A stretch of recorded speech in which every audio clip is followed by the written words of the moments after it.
welcome back to the Liberty Blues Network. I'm Sean Osborne. I'm John Phillips, attorney from the red state of Indiana. I'm Steve Marin, also from Indiana. And today we're joined by Tim Good. How's it going?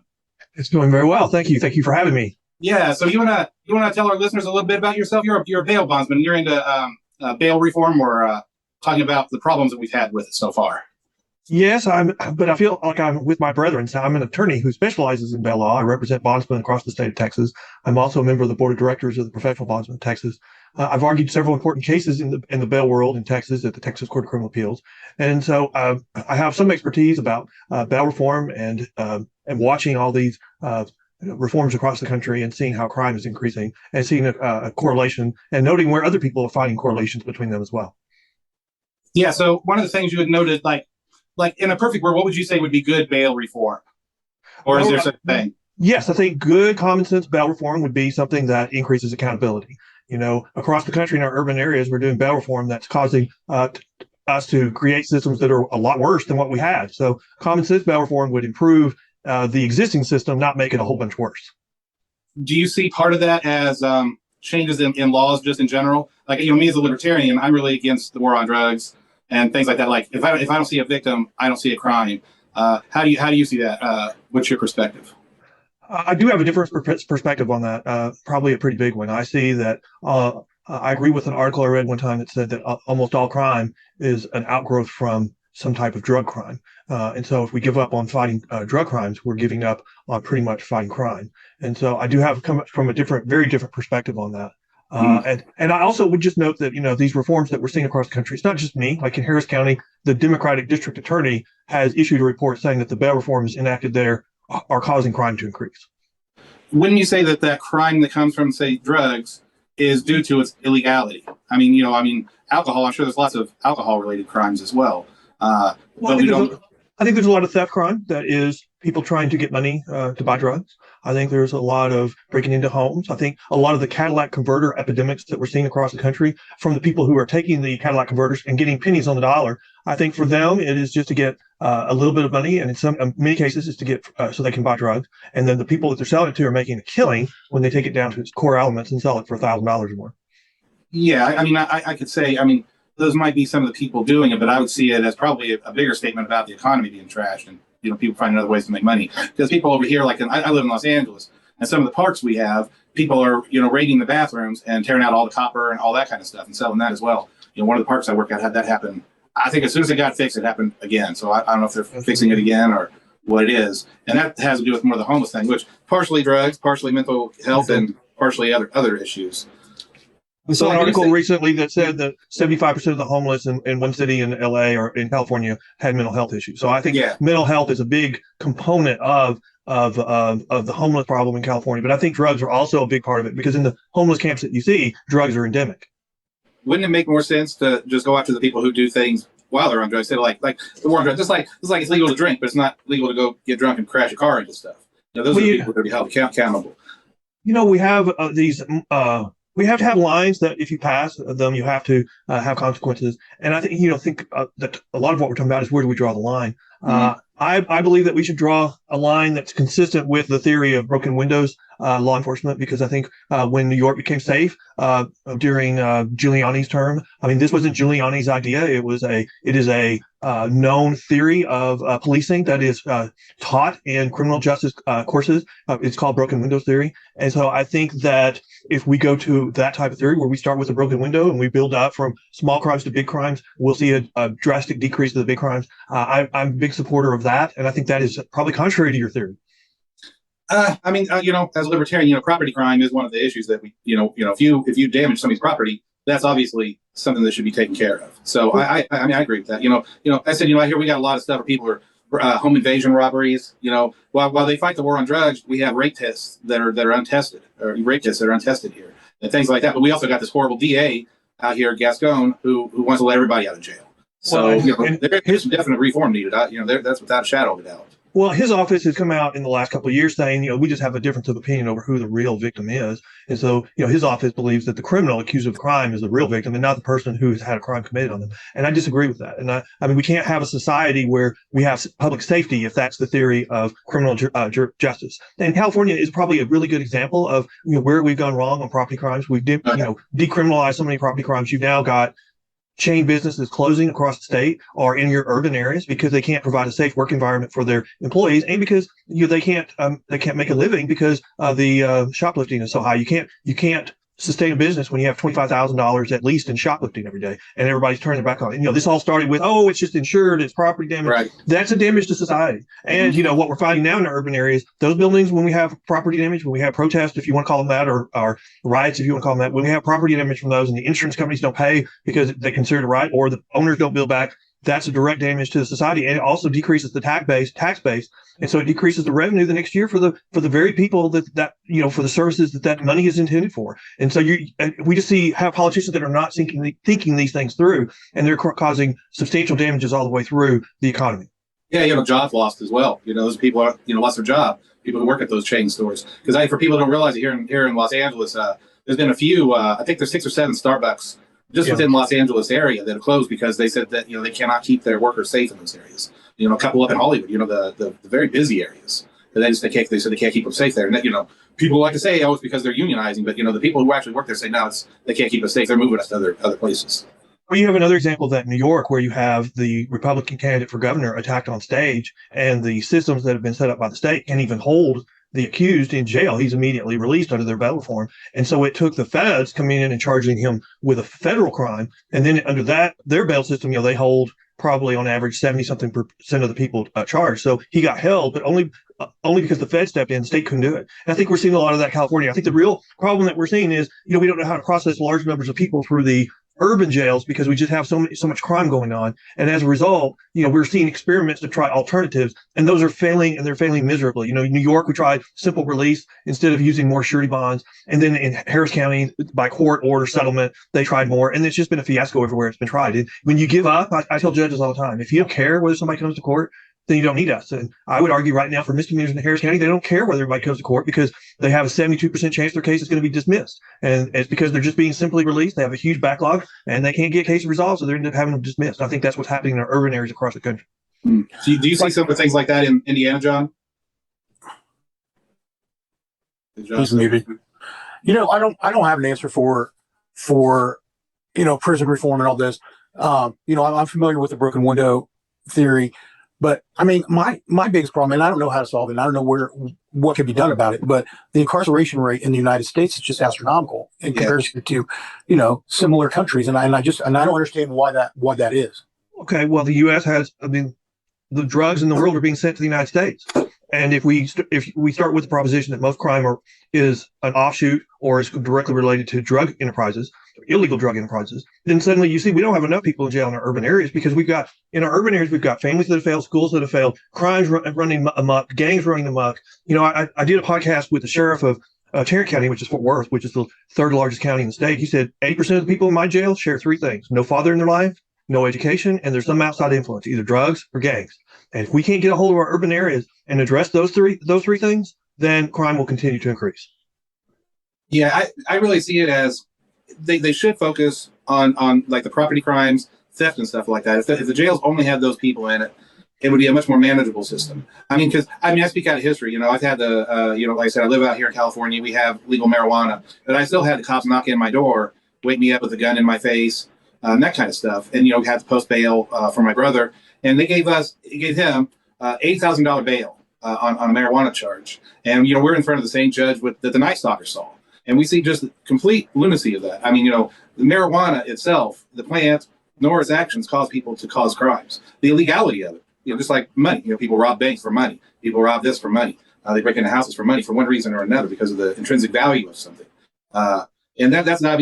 I see anytime we're locking up or spending time on things without a victim, we clog the system that should be taking care of the people you're talking about. They're actually doing things, breaking into places, running amok, stealing and robbing and that kind of stuff. I think there's several things to unpack there, and I think the first one you've identified is that there's bail schedules in California that are set in every county, and I think the urban areas have a problem with some very high bail schedules, which are examples of a turf war between the sheriff and the judges, because the sheriff releases them, and so they start setting their bail schedules higher, and so I think that reflects a fight between the sheriff, or law enforcement, and the judges, and I think that should be addressed, but. I think there are other problems. I think there are problems with marijuana because, we've decriminalized it with the hope that we're going to raise a whole bunch of tax dollars from it. But now we've made it so difficult or it's been so heavily regulated that you're seeing a return to the illegal manufacture of marijuana. And so you're going to see that go back. If it's not already, it's going back to exactly like it was. And so the whole concept of this is the solution for marijuana has not been the solution. In fact, it's failed. And that's probably one of the things that we really don't ever talk about is how their big, decriminalization, this is what it was going to do. It did not do that. And again, you're going to hear as we go forward, anytime you're driving under the influence, whether it's alcohol or marijuana, that's not safe. And, we're going to hear, once we get out of this euphoria, we need to decriminalize marijuana for all its good things. You're going to hear more of the, I would say, rational presentation on these issues. And I don't think where we are right now is a rational analysis of marijuana. And I agree with you. It's maybe on the weekend, but right now it has a criminal element. And if we're going to have crime, the problem is once you have crime start steamrolling, well, then you got to pick. If you're not willing to build more jail capacity, then you're going to have to pick what crimes you're going to prosecute. And that's where we are. You've got jails full of very dangerous people, and you've got crime still increasing. Well, if you've got crime increasing and jails full, then you'd be building more jails. Because until the criminals think they're going to be held accountable, then crime's going to continue to increase because they see that as a green light. That's where we are. Criminals see, and who steps into this little void? Who's stepping in and taking advantage of this? Gangs, organized crime, career criminals. And we're setting up policies which we're saying, we're going to protect the poor, but we're tying the hands of judges so they can't address gangs, career criminals, or organized crime. And that's one of the reasons why we've got crime increasing across our urban areas. You're absolutely right. The way that they legalize it out here, I wouldn't call legalize it because, like I said, it is legal here, but they still knocked on my door and came in and got me because what they've done is they've handed it out to their cronies and to things like that. And that has made the black market just there because the taxes here are insane. Like it's like someplace in the realms of 30%, I believe. It might be higher in different areas. Like Santa Monica has even more taxes on it over there. And what they've done is, it's just basic corporatism and cronyism that they hand out to their friends. So California is definitely not a good example of what good legal marijuana should look like or anything else. Because, I believe in the decriminalization of everything. To me, it clogs the system and, we can't even keep up with the houses here for people. We got so many regulations here. We can't get housing for people, let alone get more jails. They can't even keep the schools in order here. It's crazy. The schools here, again, as a libertarian, I'm for more privatized or homeschooling and things like that because the government schooling is just hideous. And I hate the Department of Education.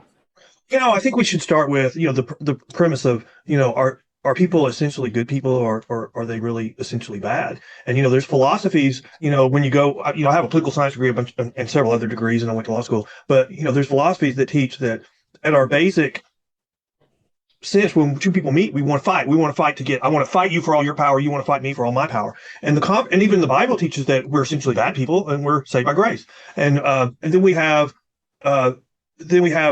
these concepts of bail reform that says, everybody will come to court. Well, I think the lesson of the last 5 years is no, people won't go to court. If you have a 75% failure to appear rate, you won't have court because courts can't take place when somebody doesn't show up. They have to put their case on hold until they come back. And so we're setting up systems that have humongous failure to appear rates, and that prevents us from getting anything resolved. And society is supposed to be the ultimate compromise where we come together to compromise fighting so that we can live peacefully and have public safety.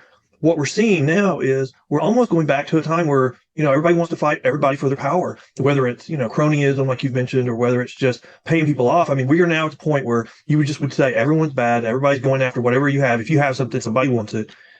And until we get back to maybe, broken windows, it's going to get worse before it gets better. And, California and New York, I think we're going to see some interesting things in the upcoming election because I think this will be the first election where identity politics is overcome by public safety. People are going to vote safety over identity for the first time in several election cycles, I hope. I really hope identity politics goes the way of the dodo too, man. I hate identity politics. I do too. To me, the smallest minority is the individual. Well, but I mean, we've got some states, and California may be one of them, where we just convinced a whole swath of a vast majority of the state, if you got an R by your name, then you not only don't listen to them, you can't vote for them, nothing. They have no good ideas. And so whoever has branded that has done a great job. But the problem is when you're a one-party state, you end up going to the extreme of that party. And we need both parties pulled back to the middle. And that's only going to happen if we have if we start having elections where we have some shocks. And I think people voting public safety over identity politics may be the shock of this coming election. Me as a libertarian out here in California, I'm hoping to kind of knock the GOP off their mark here. Just like I would say in Indiana, I think the Libertarian Party is on its way to knocking the Democrats off and making them the third party there. Because see, I'm not a centrist. I get, because I'm an anarcho-capitalist. I'm a capitalist of the highest order. I don't like regulations and all that stuff. And to me, I don't want to centralize, because that's still people telling other people how they should live.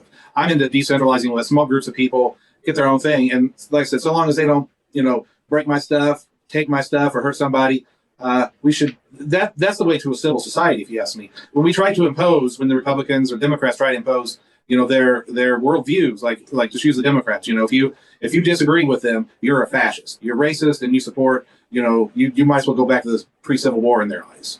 And Republicans have their outlook on things too, that like libertarians have always been for, like LGBTQ rights and gay marriage and stuff like that, things that supposedly the left has always been for. But just that idea of individuality, where if you just allow somebody that freedom, people talk about religion, God gave everybody free will. I don't find it to be government's place to take that free will away from them, so long as they don't hurt anybody.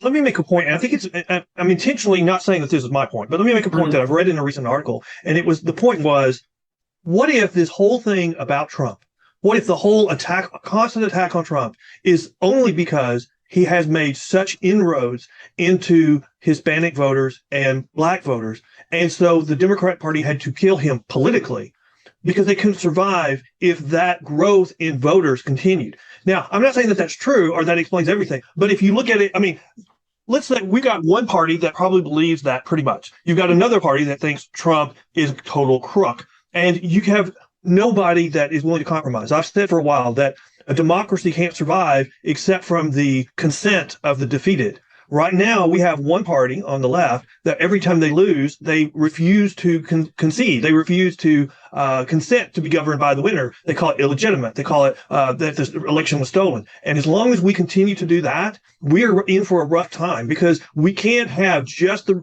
one side of the political spectrum consenting to be governed by the winning party when they lose. If that continues, then both losing parties will eventually refuse to consent, and that's what starts civil wars. And you can see the elements of that, where like January 6th, you have one side having protests and the other side just comes up in arms. Well, 4 years before that, there was some corresponding stuff and protests in Washington, D.C. and fires, and nobody said anything about that. You don't see anything about that today. And so I think that you have to look at everything that's happening with a grain of salt. You have to take a step back and say, is this political? I mean, it's just, after everything we've gone through in the last 2 years, and then we're 90 days before election, 18 months into the new presidency, and they suddenly decide to raid former President Trump's house for stuff that the archives went to see 6 months ago. It just 2 + 2 doesn't equal 4 there. What equals is we got an upcoming election and they're wanting to influence it. And I would even argue even more strongly that you've got a former president who's having vast influence on the primaries, and it's just got too much. And so I think there's a lot of support for one party wants to kill the leader of the other party before the upcoming election, killing politically, to get a short-term gain in the election. And if that's really where we are, it's a sad time. It's going to take us a long time to recover from that. Yeah, exactly like the Republican sounded when Barack Obama was president. It's just the same thing. It's just more of the same old. And if you think that one side's better than the other, I think that you're part of the problem. Well, I do agree with what you said. I do think Rush Limbaugh was the very first person, and he was that I ever recall saying, "Hey, Barack Obama was illegitimate, or he shouldn't have won, or he wouldn't have won if he wasn't black." And so I agree with you to a certain extent, but I would say, I do hold fast with, we can't function as a society without the consent of the losing party in an election. And if we are now in a period where neither party consents to be governed by the winner, we're in a problem. We got a problem. They also have the corporate media too. It's very fascist, and it did throw out a lot of lies. I'm no Trump supporter, but they did say a lot of things that ended up being false for 4 years while he was president. I don't, and I do believe that they're timing out this thing at Mar-a-Lago. I don't know, I believe most of our, as a libertarian, I think they all do horrible things and they probably should all go to prison for something. But I think I don't believe in this. I mean, I think of what Chuck Schumer said. I think it was right when Trump was getting ready to be elected or something like that. He said the CIA and the FBI will find some way to screw him, and that's pretty much verbatim what he said. And, Let's not tie this into what we're talking about.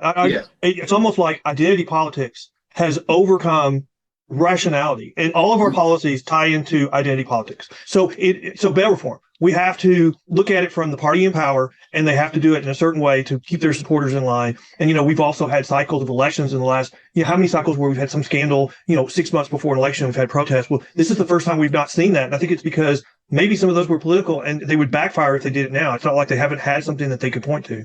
And so I think politics is overplaying everything. You see that on the right side as well. You could argue that the abortion rights issue is only is seen through a specific prism on the opposite side of the spectrum. And so you've got policies where we can't find what works. We have to look at it through identity politics. And I think that, and especially in our urban areas, is what's killing us on criminal justice reform and bail reform. We're putting out policies that are just tying the hands of our judges so they can't even address the real criminal elements. And you even see that so many other things. You see that in our border, where we're tying the hand of border officers, and so they can't address even the criminal elements. So and it's just across the spectrum. You see it over and over again, where we're taking actions that are actually doing the opposite of what they're intended. And then you see this inflation fighting bill. They call it, it's it's going to fight inflation, when all the experts says it's the exact opposite. And so day is night, night is day. And I think we're going to be in this place for a little while until the politics sorts it out.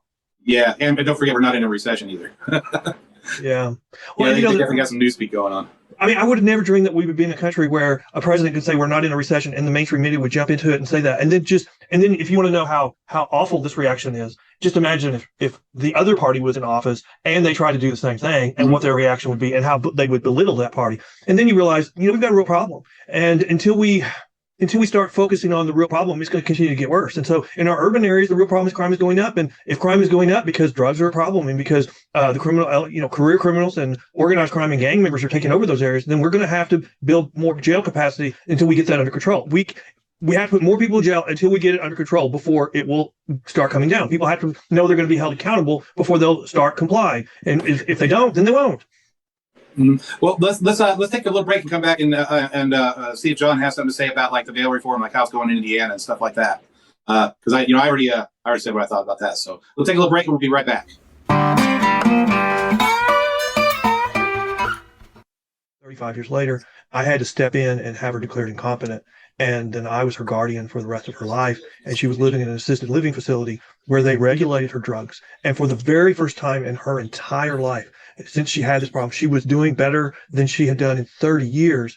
And the only way we can have the authority to make people comply with that is with the threat of jail. We can't, if we're a free society, we can't make drug users stop using drugs. We can give them the opportunity to, but the only way we can put pressure on them and make them go to drug rehab is if we have the threat of jail time. And so because of my personal experience with my sister, I still believe we have to have criminal laws for prescription drug abuse. And I'm not saying I disagree with some of the things that you said about the establishment, but I mean, this is a war. It's a war between the drugs and the family. And I'm, sorry to say, for 30 something years, we lost that war. And then by the time I got hold of her and got her straightened out, the rest of the family had already written her off and wouldn't have anything to do with her. And so can I come back on that just a little bit? So sure. I am in agreement with you on some level, because as a criminal defense attorney, I often have families come up to me and say, I tried everything. It's just best for this person to be in jail for a period of time so that they can sober up, and because they've tried everything else, and that's the only way for them to hit rock bottom. My problem is that there are people who use it recreationally,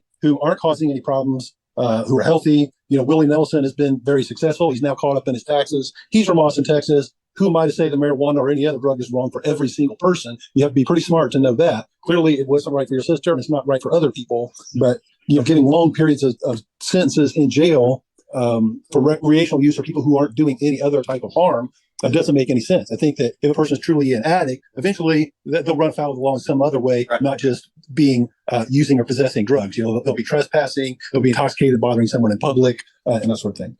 Yeah, I think this goes to the very issue that I keep coming back to, is that we have honorable policies with a good intention, but in implementing those policies, we're tying the hands of judges so they can't so they have less discretion, not more. We need to be giving them more discretion about so that they can address those problems. And maybe we need to give them some direction on, like you said, in the situations where the people are not causing problems. But by implementing policies like you're suggesting, we're actually tying the hands of the judges so they can't address my situation. And the people, the people that are like my sister in those situations would be mandated to be released to just carry on and do what they're doing. And I think that's wrong. So I practice criminal defense, as I mentioned, and I do some public defender work. And at one point, I had a client that had 7 open cases at one time. They're all misdemeanor cases, but he was on probation for 3 different cases, and he had 4 new criminal cases pending. And so I tried to go to the jail to meet with my client, and I'm not there. He's not there, and I found out that he bonded out for $250 cash. Mm-hmm. And it's not surprising anyway. He had 8 case before he showed up for any type of court date. So, I'm with you when it comes to bond schedule.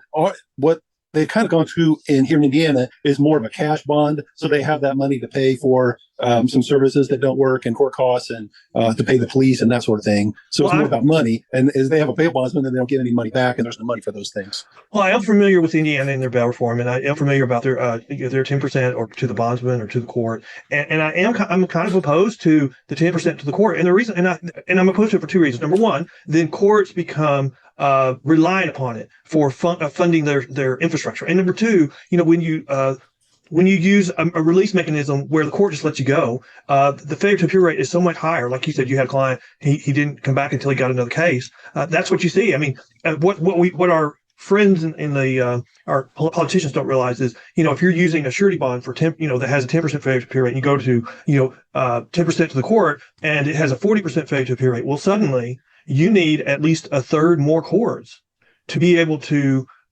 process the same number of cases because of the higher failure to appear rate. And your backlog is going to build over time if you're not careful, just because of your release mechanism. And I think our politicians are short-sighted, and they don't realize that. They go, they're told, well, if this guy's not in jail, we're going to say $30 a day for every day they're not in jail, which is only true if they close a pod, because we still have the same number of employees working for the county. We're just saving the food we're feeding them. But the problem is, if we are suddenly have a substantial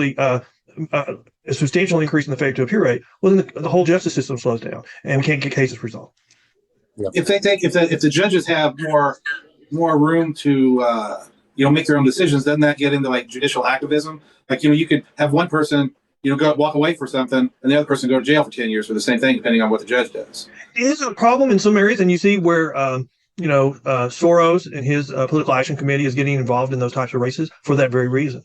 But if we are taking politics out of it, I think if we're going to say what's in the best interest of the criminal justice system, the best interest is to not tie the hands of the judges, but to give them more discretion so that they can address the criminal element, the big criminal element, like gangs. And we don't want to put policies in place that tie their hands so they can't, just because we want to make sure that a few poor people aren't held in jail, when I would argue we don't really have any poor people, first-time offenders being held in jail. And if they're not first-time offenders anymore, they're not in jail because they're poor, they're in jail because they have a criminal record. Mm-hmm. So I know you write articles and stuff like that, but you also, as a bail bondsman, how does your business work then? Like, can you explain to people like how that works? Yes, I can explain how it works, but I'm not a bondsman. I'm an attorney who represents bondsmen. Oh, okay. But, I've done podcasts with, What the Heck Do Bondsmen Do, on the Bail Post, which is our podcast, which is thebailpost.com. But, the reason why bondsmen have such a lower failure to appear rate is because we get the families involved, and also we do a very high level of reporting. They have to report to us, and depending on the type of charge they have, they may have to report using an app. They may have to come report over the telephone. They may have to come to our office. They may have to come once a week. They may have to come twice a week. And then that we give them when their court date is, and if we find out there's a problem, they're not going to get to court, we go get them and take them to court if they don't have a ride. And the government doesn't have any infrastructure that can do that, not on a big scale basis. And then once someone fails to appear for court, like in Texas, there's an incentive for the bondsman. If you get them back within a certain time, so their case gets back on track, then you get a benefit from that. You still pay money to the county. It's just not the whole amount. If you can't get them back, then you're going to pay the full face amount of the bond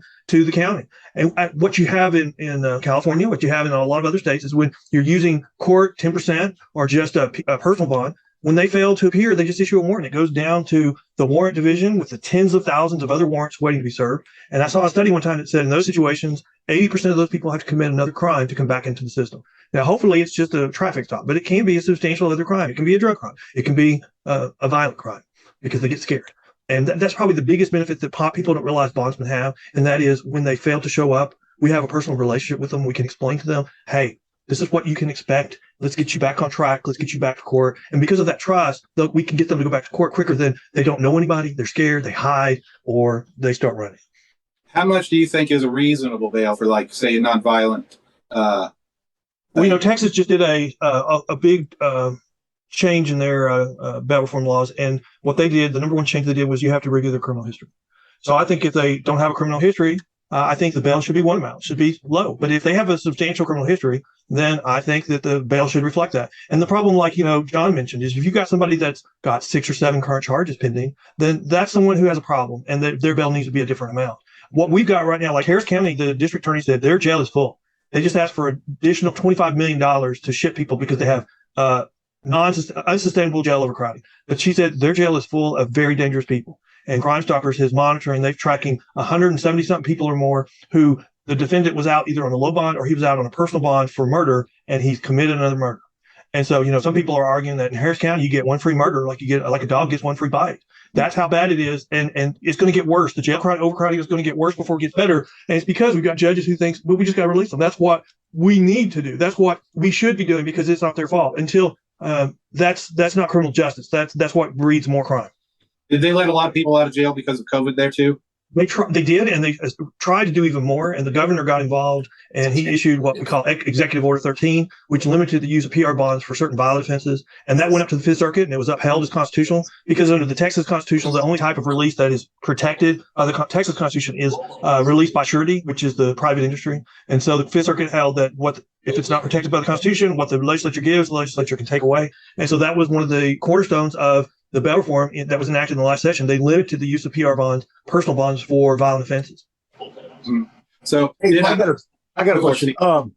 Is this whole failure to appear issue, is it just like a new phenomenon, or is it something that's been going on for years and years and years?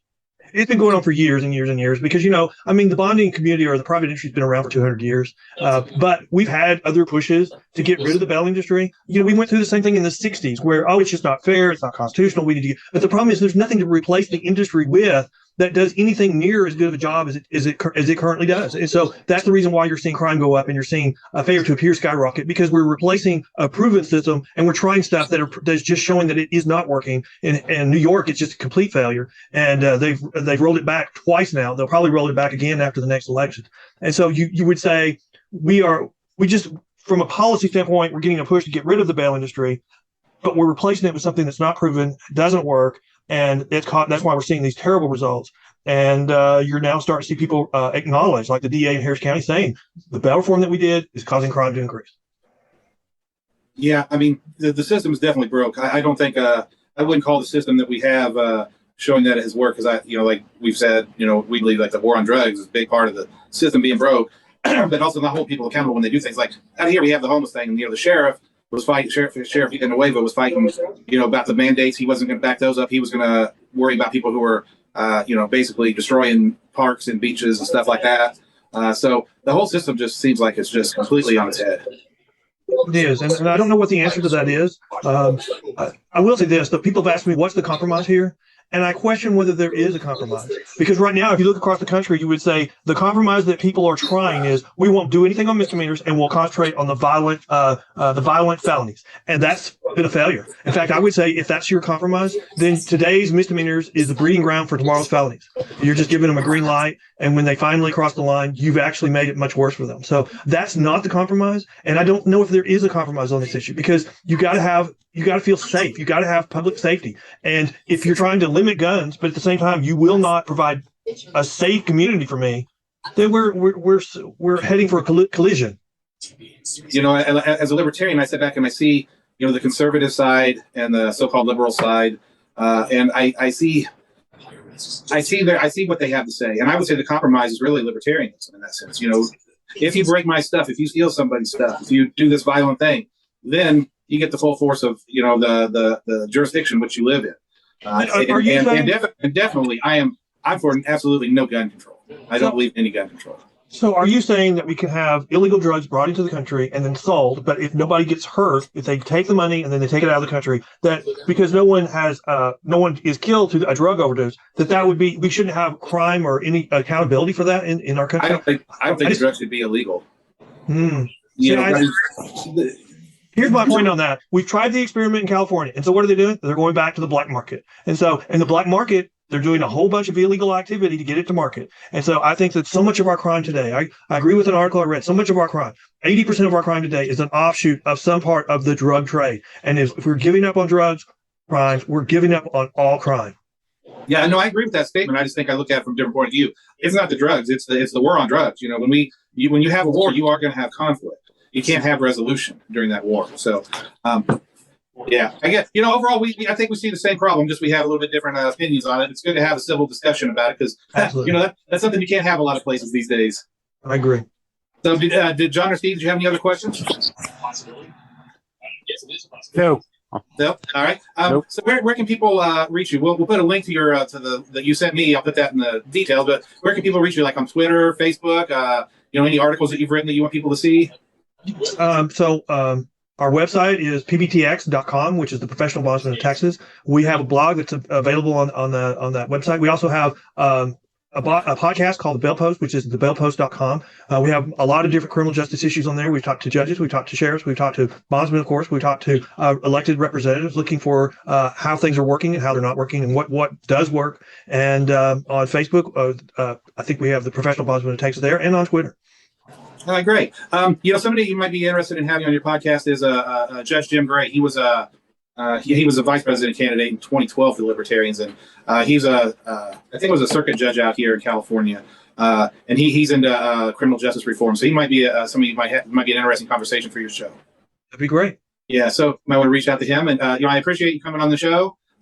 Did you have any final statements you want to make other than you gonna be giving out your info?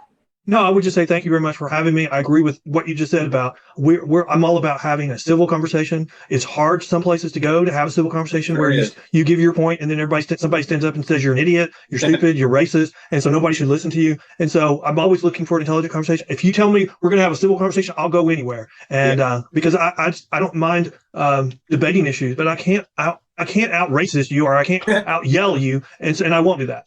Yeah. Well, again, I appreciate it. In the future, you can reach back out to us and talk about what you got going on. I appreciate you coming on the show. Nice to meet you. Nice to meet y'all guys. I feel like I'm surrounded by lawyers, but then I'm a lawyer too. But thanks, guys. It was very nice to meet you. Yeah, John's the only lawyer. I'm a musician. School teacher. Nope. So, all right, you guys take care. Yeah, thank you very much. And I want everybody to keep listening to the show. Make sure you rate, review, share it wherever you listen to podcasts. Check out my album, Free People, wherever you listen to music, and spread liberty with music.